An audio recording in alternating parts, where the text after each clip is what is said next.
Welcome back to the video, Sass Squad. In the last video I posted a 5-0 that I did with Shadow Golbat, and in today's video we're going to be reviewing a 0-5 set that I did. Hindsight is 20/20 of course, but by reviewing games that we've lost, we can learn if there was a win condition by taking a different path. Be sure to hit that like, subscribe, and comment for more GBL content. Now let's just jump into it. Alright, so in today's video I'm going to actually speed up the battles pretty fast because we'll probably be jumping around a little bit. Okay, so in our first match, we do get a Sableye lead, which in this matchup, it's hard to tell if people are able to count Golbat this early in the season, but since I know Sableye is going to throw foul play, I'm just going to eat the foul play and hope that they don't return the shield, and it does work out really good for us here. That was an extremely aggressive, risky play on my end, but it ends up paying off. But now, you'll see, I stay in when they bring the Stunfisk, and honestly, this seemed like such a good idea in the moment just because I could bring in Medicham, but the reality is I could have actually even gotten a Shadow Ball off there, which definitely would have made much more of a difference here in this match if I would have just secured a Shadow Ball. Even just insta-swapping to Stunfisk right when their Stunfisk came in, and just keeping Golbat as a potential sack swap, or even bring it in for late game, because you'll see here that this match comes really close, and a lot of it really has to do with their Stunfisk and how I dealt with it. Because Azumarill is obviously going to be a tough cookie in our back line, but it's honestly not the worst situation we can be in. And if we had Shadow Ball damage on that Stunfisk, for example, and we shielded Medicham, I feel like it could have been kind of close to us pulling off this match, because I think maybe with the counter damage plus a psychic, hold on, let me back up here. So in this match, I think the biggest mistake, so I played this beginning really good, and understand our opponent also didn't shield, so this could have gone many routes depending on how this first matchup played out. But in my mind, we won the lead here because we actually made the right call. We didn't shield, and we nuked their Sableye, winning, like getting rid of their lead. But right here, right when they switched in Stunfisk, I shouldn't have thrown this move with Golbat, and I should have absolutely safe swapped the Stunfisk. I know upon rewatching this, it's a lot easier to look at this and think, oh yeah, of course, you can say that now. It's a hard decision to make, you know. I think in most scenarios, Stunfisk is probably the best safe swap, but I think while I'm still figuring out this line, it's a little tough to make the right call, because at the same time, we're still facing a lot of the Wild West here in GPL, and there's some lines that aren't even going to make sense to trying to figure out how you could beat it, because it's probably not something that's going to work in the long run. But yeah, so in this match, if I would have not used this move and swapped out directly to Stunfisk, I feel like either we would have ensued a Stunfisk battle, or they would have switched to Azumarill. More than likely, they would have switched to Azumarill, and if they brought Azumarill into Stunfisk right there, I feel as if we would have been in a much better situation in general, because we could have used our Stunfisk here to pretty much do what we already were accomplishing with the Azumarill, and we would have had Golbat as a sack swap with energy, and then we could have just lined up Medicham to their Stunfisk.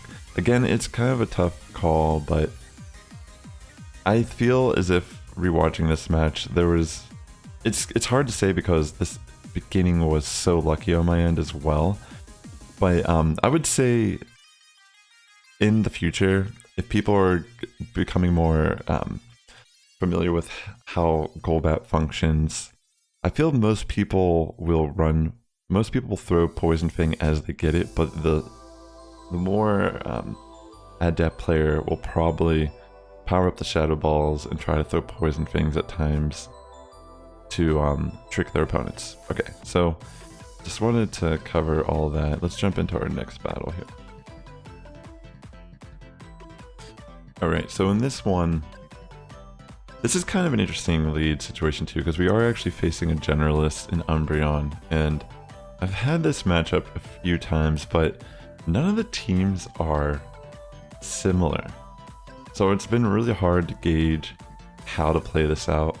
For the most part, Golbat can actually just Poison Fang and commit shields and farm down Umbreon and have some energy to spare. But you'll see here,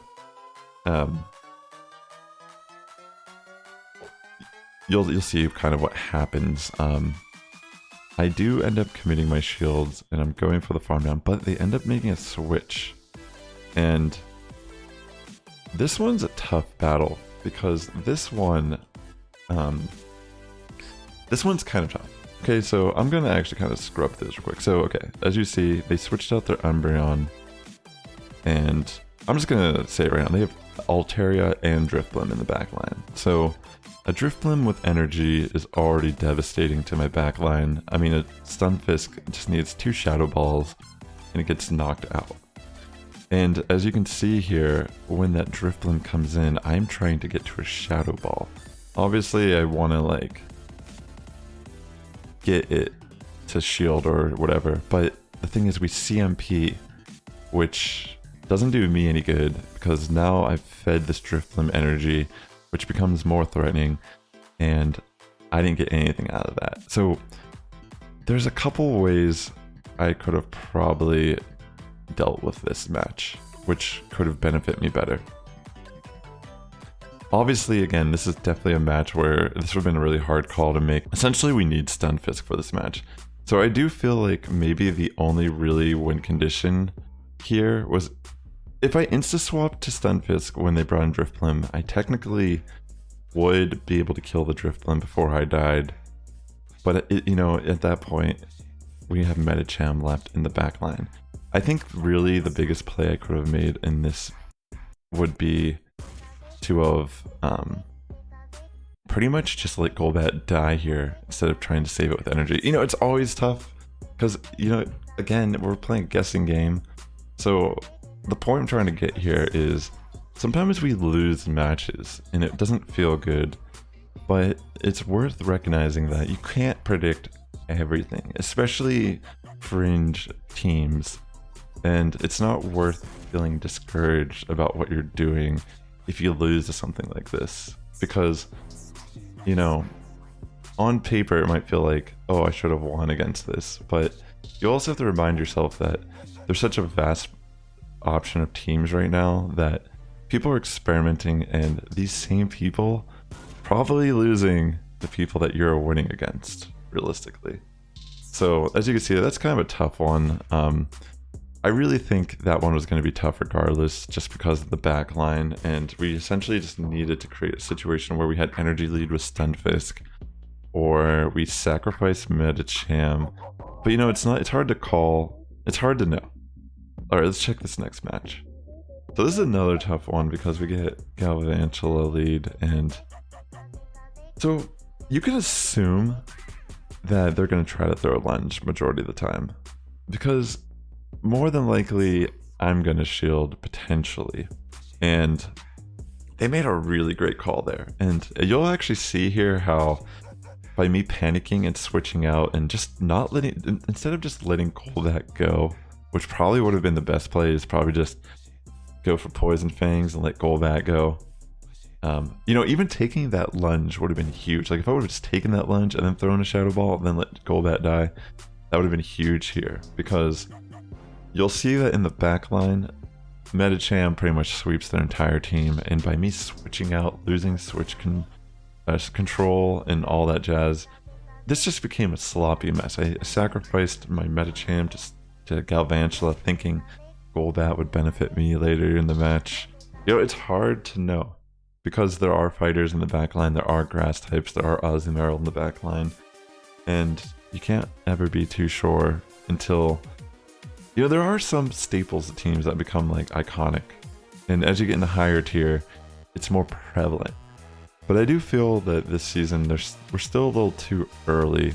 I think there's some clear good teams, but yeah, definitely this match because they have Scrafty and Stunfisk in the back line, essentially, if I would have just stayed in with Golbat in the very beginning and just, I don't know, it's kind of a risky play not to shield a Galvantula, but I don't think I've ever seen a Galvantula throw discharge when it really should. It feels like more often than not they assume that you're going to shield. So I think it's very important to make risky plays when you're running a spice line. I mean, this team's not extremely spicy, like it has a pretty standard core. It's just Golbat is absolutely a Pokemon that's more of a glass cannon and will at times require you to bait correctly and call your opponent's bluffs to play to its optimal play. But yeah, me switching out to the Medicham here was just a game over. I panicked, and yeah, I mean, learning a new team, trying to adjust to it, I'm going to make mistakes as well. Alright, just wanted to show that. Let's jump into the next one. Okay, so this next battle, let's see. So we get a Bastiodon lead, and obviously I'm going to switch, and you know, this is always tough because I've been seeing a lot of fighters in the back line with Bastiodon. So I have occasionally been switching to Medicham against these leads, knowing that Stunfisk would be a pretty great Pokemon to line up with Bastiodon in the back line. But in this match, it really, I feel like, comes down to just making the wrong predictions. Because if I would have shielded Psychic in this match, for example, that would have been huge. Like if I would have just shielded Psychic there and like won the switch, that would have been game pretty much. But you'll even see that that's not even the only time in this match. Let's see. Okay, so they have this Jellicent, and technically we're still able to maybe potentially pull something off here. But the biggest issue here is I make the wrong call and think that they're going to try to bait right off the bat, and they sneak a Shadow Ball in. And you'll see here how that Shadow Ball, and you know, if I would have predicted this was Bubble Beam, at least, if I would have just predicted one of those turns correctly, I would have been able to still win this match without a problem. But even here, even right here, because I knew that they had a Flamethrower on Bastiodon, and I needed my shield. Oh my gosh, yo. I almost feel like I should have stayed in with the Stunfisk and risked it at that point after making those two bad calls. But as you can see, I am able to get their Stunfisk just enough energy to get two Flamethrowers off before I can get to an Earthquake. And, you know, that's just a situation where I make some bad calculations, and you can see how a couple bad plays can really add up. And even though I had one or two bad plays in that match, there was still a chance, even though I lost the lead, to bring it back if I played smart. Obviously that's not what happened there, but yeah, it's crazy, you know, sometimes even when you lose the lead, you can still make a good comeback even after making a bad play or two. But yeah, it was really good on their end to play super aggressive. Worked out for them. And this is a great example of me, again, making just the wrong call. So I was saying earlier, so notice how I'm charging up to the Shadow Ball, and I don't throw Poison Fang. You know, with these Pokemon that are trying to debuff you, I feel like majority of the time, they can't really afford to not throw the Poison Fang if that's the route they're trying to go. Like if I'm trying to go here and debuff this Jellicent, you know, I think most people will assume if you're not throwing Poison Fang when they expect it, you're going to try to sneak in a Shadow Ball. And I'm not really at the point where I feel comfortable yet on baiting with Golbat on that level. But this is a match where my aggressiveness versus my opponent's baiting ends up really equalizing for them in the end. And see, like I could take a Bubble Beam, and again, I'm assuming now it's going to be a Shadow Ball, and that is what they do, but at that point too, they pretty much could have even thrown a second Bubble Beam. I would have been in a goner. And you know, I was too scared to bait, and I feel like baiting maybe could have like been a decent option here in the end. But yeah, so I switched to my Stunfisk because I got nervous, I guess. I didn't want to like, I don't know what I was really, I guess I just wanted to save it for something. I wanted to say my Golbat or something, but in this match, you'll kind of see now that this is the one that has Altaria and Tropius in the back, and because of that alone, I'm pretty much at a loss here, because we essentially would need this. We need Stunfisk, and I mean Medicham can do something against Tropius in Altaria because I do have Ice Punch, but yeah, this match is pretty much over because I didn't shield, I didn't try to bait, I didn't shield right, I didn't try to bait, and on top of that, I probably should just let Golbat go in the beginning. There's a lot of ways this could have worked out better for us, but yeah, really interesting games. Second time in this set, actually, I saw Double Flyer. I don't know how good Double Flyer is, and just to confirm, yeah, this was a 0-5 set. I hope this was an interesting video for you. I mean, I don't normally make content where I cover my losses and such, but I do feel like looking at a lot of these matches, they weren't just hopeless losses, and absolutely hats off to my opponents as well, but I feel like there's always a couple pathways you have at a match, and it's more about delegating and predicting correctly. Of course, you're not always going to make the right calls, but as you play more with the same team, I think it's easier for you to navigate through these matches and actually make more impressive calls. Alright, ladies and gentlemen, thank you so much for checking out this video. If you like this video, let me know below. I'll consider doing more content like this. And again, ladies and gentlemen, the Sass Squad's getting stronger each and every day. You guys have a good morning, evening, afternoon, wherever you're tuning in, and I will catch you in the next one. Bye.